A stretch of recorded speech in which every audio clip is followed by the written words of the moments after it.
Welcome back, everyone. And for those just joining us, welcome to California Classical Association South Fall Conference. Our next speaker is Annelise Baer, an archaeologist and TV producer from Los Angeles. She's best known for her work on factual programming, like the Emmy-nominated The Story of God with Morgan Freeman and Discovery's Expedition Unknown. She also runs the popular TikTok account at Annelise the Archaeologist, where her approachable and irreverent take on things has made her one of the go-to voices for those looking to learn more about archaeology, ancient history, and new discoveries. Welcome, Annelise. Hello. I hope all of this works because I didn't get a chance to do a sound check or a tech check this morning because the power was out.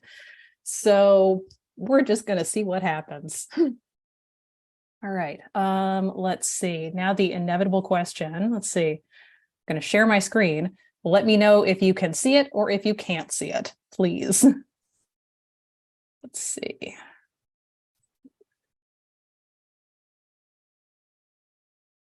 And just so everybody realizes, you are actually zooming in from Cairo right now? No, I'm back in Vancouver, so You're this back means I am dealing with the tail end of jet lag, the lingering effects of bronchitis, and we had a power outage this morning, so it's just that kind of day.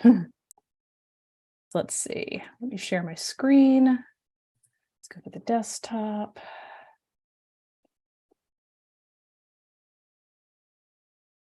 Okay. Can you see my screen? Great. We are good to go. Oh, fantastic. Okay. This is probably going to be the most informal presentation you see today. So either enjoy or apologies. We'll just see how it goes. So yes, I thank you to Bettina for inviting me to speak. Thank you for letting me in the digital building, since I'm not exactly a traditional academic in most senses of the words. I am a wayward classicist and archaeologist, and I have found myself in this fun, weird kind of liminal space between the academic world and the television media production world. And I kind of float in between both. And I have most recently found myself in an equally strange position, which is being apparently somewhat popular on a social media app. And this is just going to be a short presentation on my experience as a person, an archaeologist, using a social media platform as a form of public communication and public engagement, and everything that comes with, in the hopes that others might be inspired to do it as well and just get more of us out there into the world, because that is honestly, I think, the future of all of these professions. So Bo Burnham welcomes you to this presentation. So I guess the first thing is, why social media?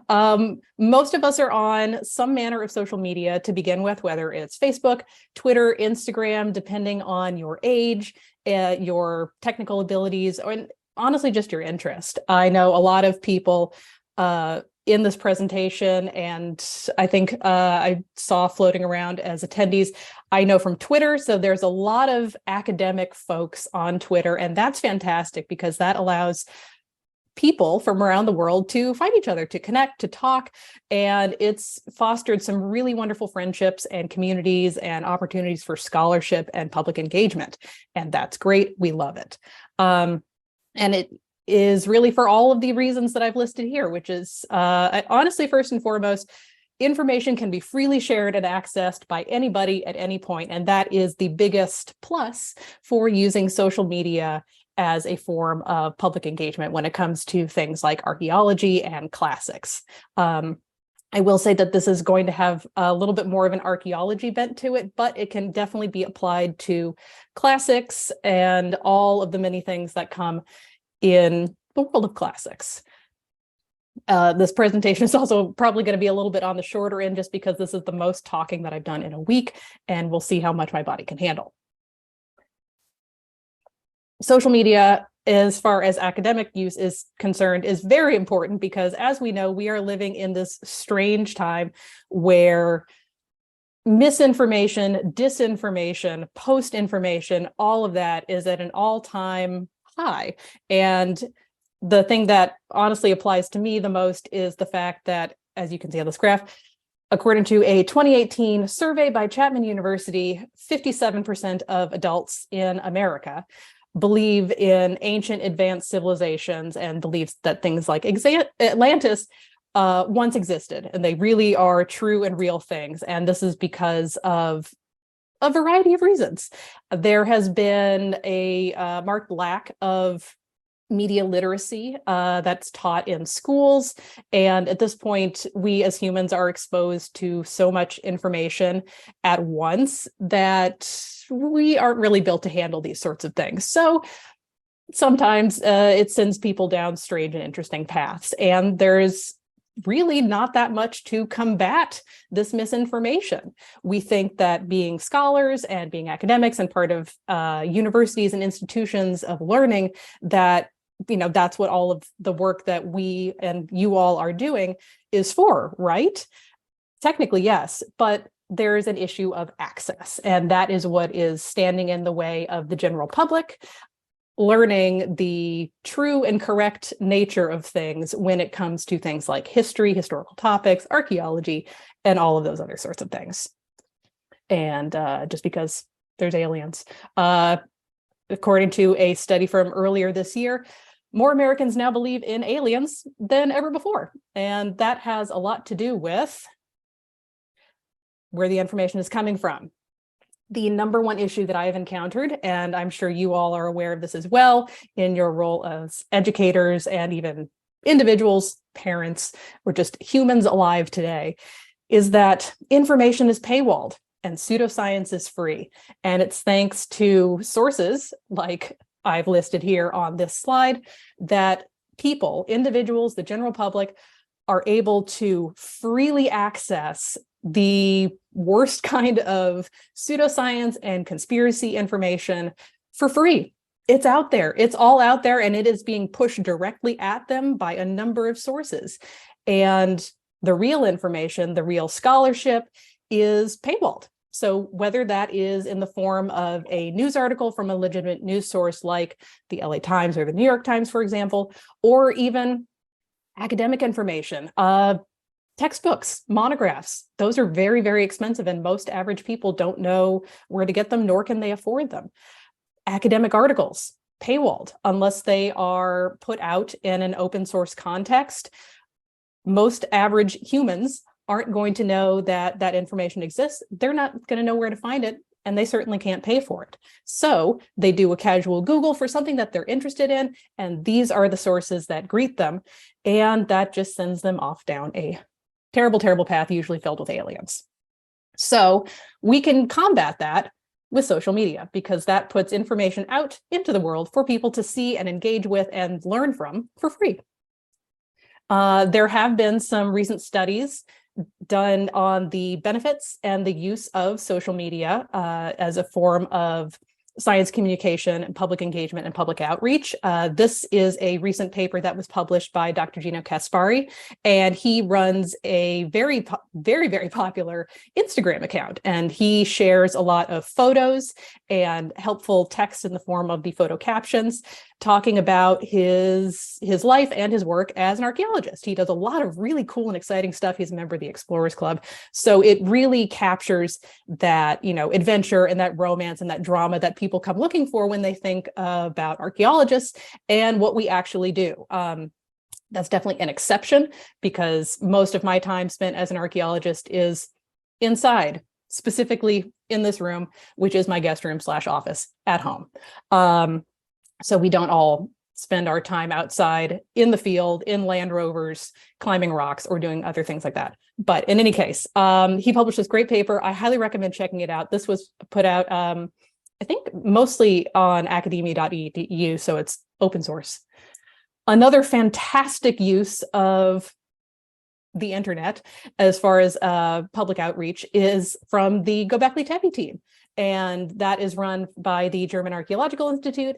And they have created a blog, or several years ago, they created a blog as a place to put all of the information and all of the work and the research and links to publications that the team puts out as part of their work and the ongoing work going on at Göbekli Tepe in Turkey, which is one of the most searched for archaeological sites ever, I'd say at this point, and is a constant topic of conversation on both television programs and pseudoscience websites. So they wanted to make sure that there was a place for people to go who were curious about Göbekli Tepe and wanted to know what the actual deal was with this super cool and very mysterious site.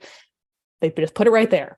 The problem is, not everybody knows that it's there. Not everybody can find it right away. And usually there are websites like Graham Hancock or Ancient Origins that sneak in as the initial Google search result, just because the search engine optimization is stronger. And that's just how the internet works sometimes.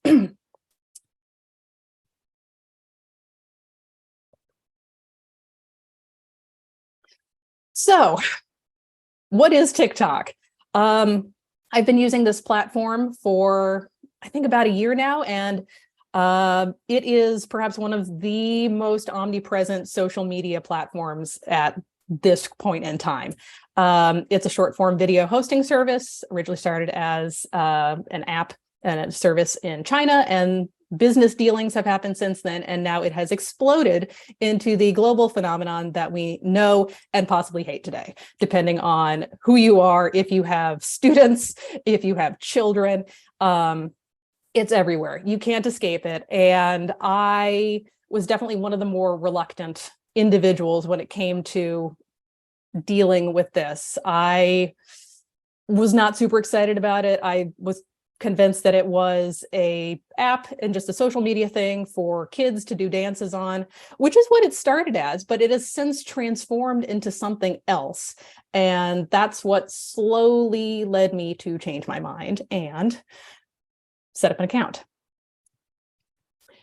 It has become the go-to source for information and educational content, specifically among young people. And that was the thing that won me over and made me bite the bullet and set up an account as an archaeologist to simply make videos talking about subjects that I liked, things that I thought were cool, to share them with other people, kind of in the way that we treated Facebook in the early days, just sharing things because we liked to.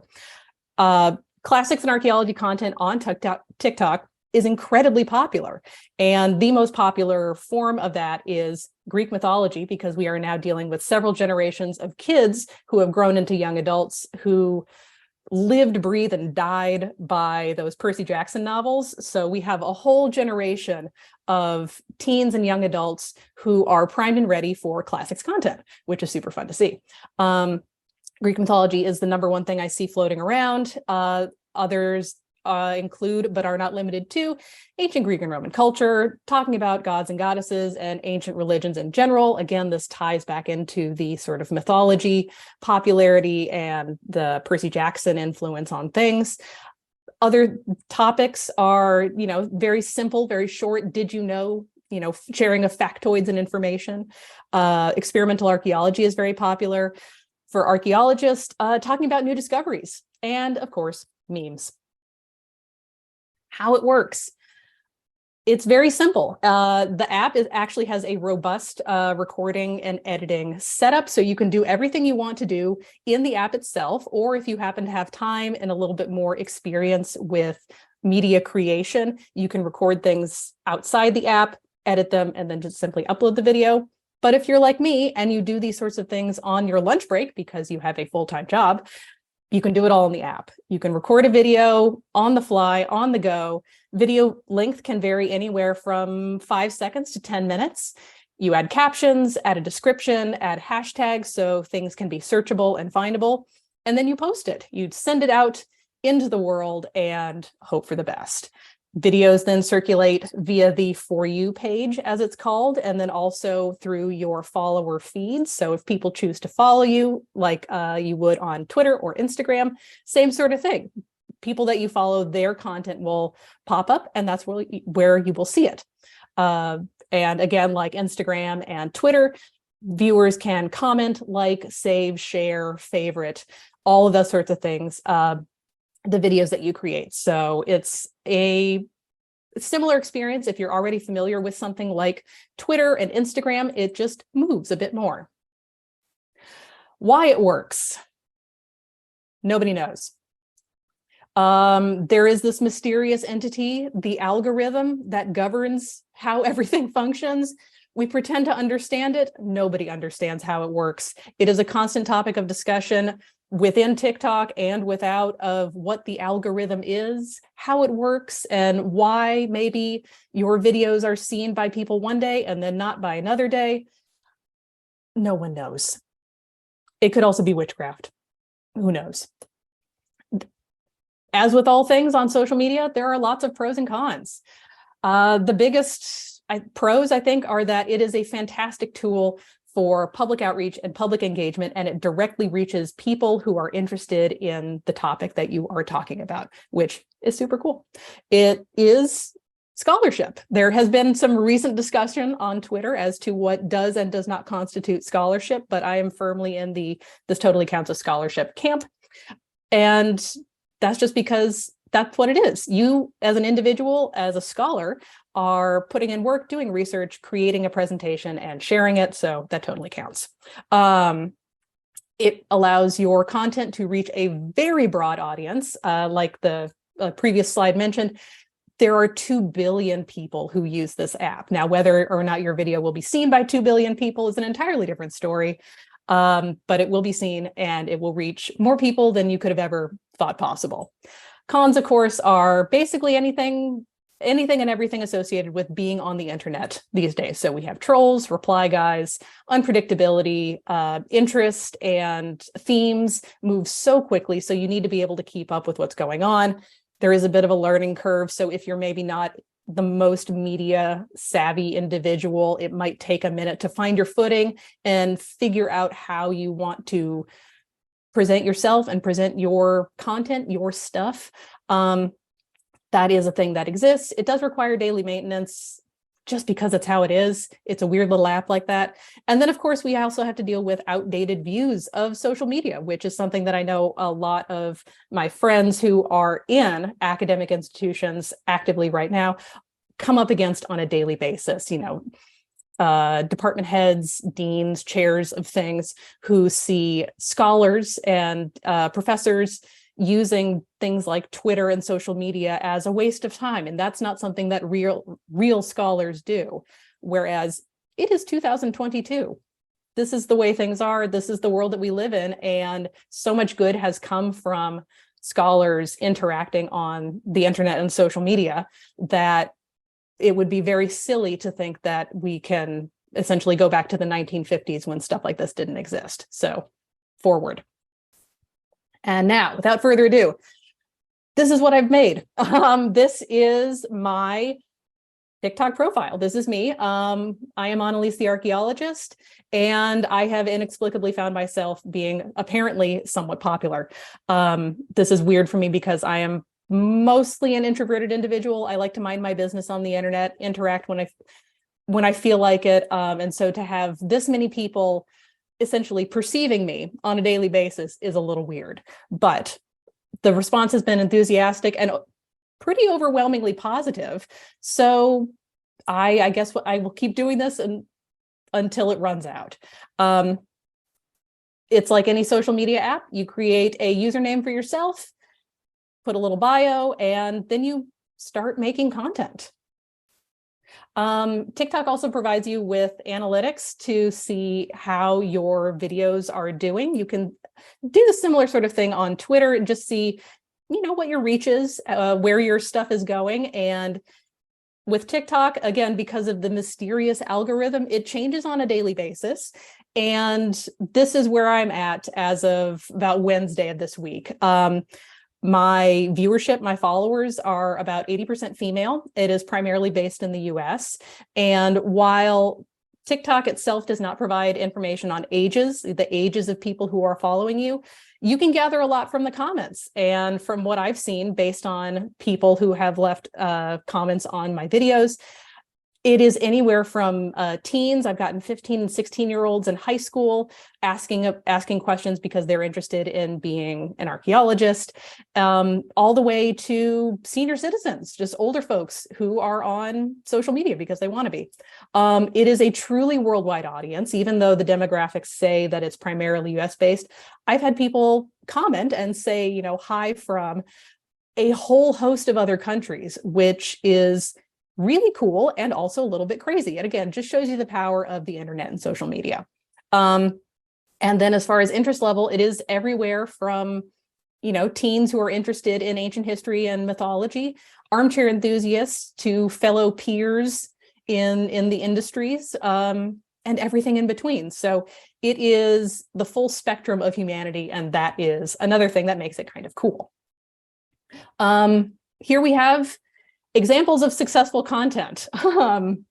I would like to say that there are tips and tricks for guaranteeing the success of a video, but there are none. It is, again, purely up to the whims of the app and the algorithm on that day. And you never know you're going to have a hit until you have a hit. And so here is a screenshot of the videos that I've uploaded. This is a typical view that you will see if you go to someone's TikTok profile. You will see all the videos that they've made. And the most popular videos that I made have over 1 million views. And again, those are some very scary numbers. Having actually something go viral, as it were, is a terrifying experience. I don't recommend it. It's a lot to handle, and it's a lot happening at once. It's basically like getting a fully unfiltered blast of the internet directly at you, and there's nothing you can do about it. So I say proceed with caution in that regard. But let's take a look at what the deal was with apparently the most successful thing that I've made on this weird little app, which was me showing images of baby footprints in Roman roof tiles. So, you know, roof tiles that got accidentally stepped on by little Roman toddlers, and now we have cute little footprints that have endured through the centuries, set to the song Mary on a Cross by the band Ghost. And this is what it looks like in the numbers. So it was played 3.1 million times. I don't know what to do with that number. Over 400,000 people have liked it. I also don't know what to do with that number. And as with most things these days, we are aware that people have very short attention spans. It says that there is a dip in about 6 seconds in the video in which people tune out, but that's okay because I think that's usually right around when the first or second image kicks in and you get the idea of what's going on. Interacting with the general public. This is something that many of us have encountered, at least in some degree, if you are on Twitter, and it becomes even more aggressive and apparent when you take it to an app like TikTok, because again, this is the public, this is everybody. And I've included this wonderful, iconic comic from the online comic series Wondermark, explaining the origins of the term sea lions. Because that is the type of individual that you will encounter and perhaps have already encountered as an academic, and especially if you are a female academic individual existing on the internet. The act of interacting with the general public is both great and terrible at the same time. The experience is one of giving a presentation, and a lot of people are there to enjoy it. They've read the flyer and they're happy to be there, but other people can simply wander in off the street and start yelling at you. And you get comments from everybody in between. You get enthusiastic thank yous, you get people asking general questions because you're curious, and then you also get people yelling at you and asking completely unrelated questions because that's what the internet can do. Simple tips and tricks for success as an individual on TikTok. Don't dance. Don't worry about it. Unless you are a professional dancer, don't worry about it. Leave that to the kids. They're having fun. Honestly, just be yourself. Talk as if you are talking to an interested friend, not a class. That is my #1 tip for anyone of the academic persuasion who is thinking of creating video content for social media to share things with the general public. Don't make this a presentation. Talk like you're talking to one of your good friends who's very interested in what you do, but might not be familiar with it. Keep it casual. Don't use jargon or specialized terms unless you immediately define them, because again, we're talking to the general public here, and most people just aren't familiar with these terms. Be clear, be succinct. And that's because there is no room for nuance and subtext on TikTok. People don't read, they're not going to, so just plan accordingly. If you see an opportunity to incorporate a fun trend, take it. That helps with the likability and the relatability and the creativity. And don't feed the trolls, but have fun. And here are some key takeaways. It's all about transparency, and this helps foster a sense of trust with the public and helps them engage with topics, historical and otherwise, in a new way, in a friendly way, and just humanizes the whole process, which is what we're ultimately here to do. And that's it. Thank you. Thank you so much, Annelise, especially in light of the storm that you had to Yes. for being here. Thank you so much for making it and making it such a fun and informative talk. So let's open it up to the Q&As. What do we have? Okay, Q&A, first one from Armand. Thank you, Annelise. Hi, Armand. Great talk. Can you make money from it? Technically, yes. There is a way to monetize it, but it pays less than pennies. So my other large bit of advice for anybody considering this is do not stake your livelihood or your finances on this app.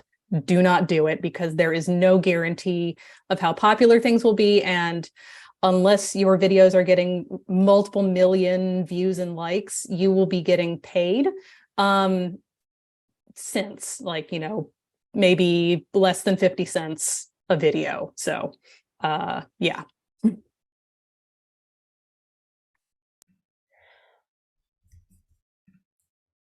Oh, okay. Also from Armand, follow up. Presumably only a young, attractive person can be a presenter?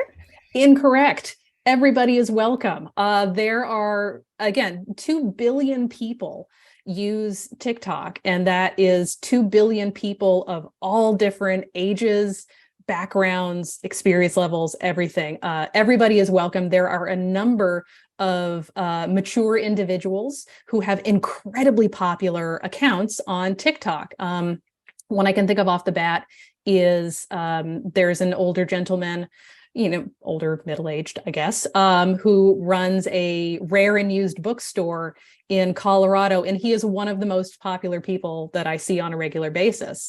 So it's not just, pretty young influencers or anything like that. Everybody is welcome. And, there's an audience for pretty much everyone and everything. So do not feel intimidated by social media and the influencer culture. Yeah, don't worry about that.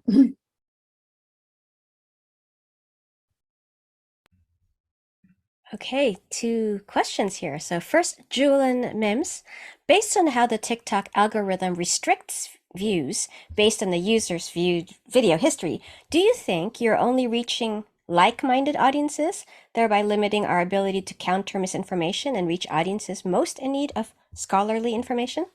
No. The mystery that is the algorithm sends these videos out into the world. And so I know that it is reaching, like when I post a video, I do know that it is reaching the people who have chosen to follow me. But if it goes to the For You page, it will go to literally anyone it thinks might be marginally interested in this type of content. So that can be based off of an individual's previous searches or previous viewing or browsing history.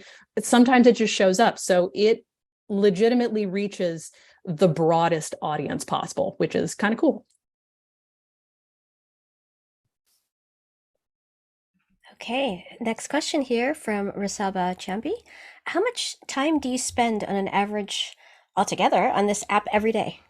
I guess altogether too much, because it's true what people say. It is a very addicting app, and once you've done your, maybe your video posting, you really can just scroll for hours because you are seeing videos from everyone, everywhere, all kinds of things. I will say, if you're a person who likes cat videos, the cat content is unmatched. So that's something worth noting.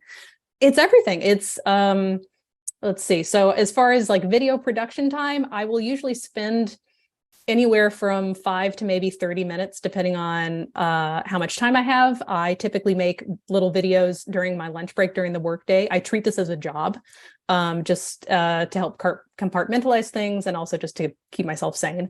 And then beyond that, it can be, a couple of hours here and there of just casually browsing.